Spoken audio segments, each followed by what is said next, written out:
So, Éric, let's start with the Conservatives. Those numbers are actually pretty good. Like 37% at any other time would be a good showing, and I'm presuming enough to win, arguably.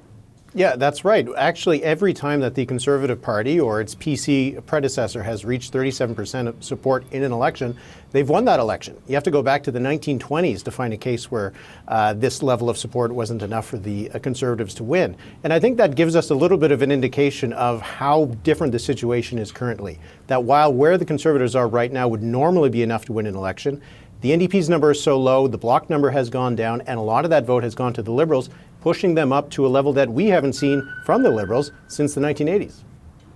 Philippe, can we talk about the spike in the polls for the Liberals? If a surge can happen that quickly, presumably support can drop just as fast. Oh, absolutely. There's no doubt that right now, this new support for the Liberals is very soft. This comes from voters that were ready to throw their vote to another party. And I mean, any other party a few months ago, the Conservatives, the Bloc, the NDP. And so this new support right now is holding together. The Liberals had a very good first week in the polls. But to anyone who thinks this is over, I have news for you. We have still 4 weeks to go. And any blunder or any major event could still move those numbers. Any indication that maybe Carney's support is solidifying or not? Well, if we look at the other indicators than just voting intentions, of course, we see also regional numbers are very good for the Liberals. But in every poll that we have seen in the past week, Mr. Carney has outpolled Mr. Poilievre in preferred PM, for instance. And so right now, with the issues with south of the border, with Mr. Trump, also is a high issue in which the Liberals are polling very well. So all these indicators right now tend to lean towards the Liberals. It's just, I'm not ready to make a call just yet. Mm-hmm.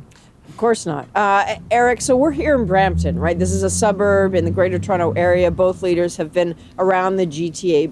Poilievre has been here in Brampton in particular. Can you put some perspective on the importance of the GTA here?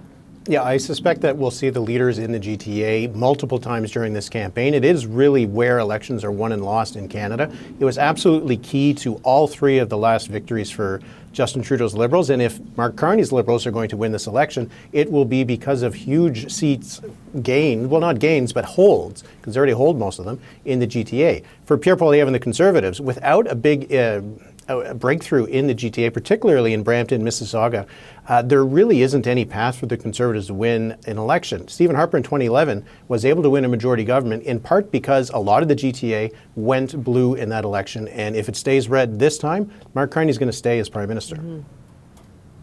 Okay, Philippe, you have some specific numbers on the GTA, right? Can you take us through what you're seeing?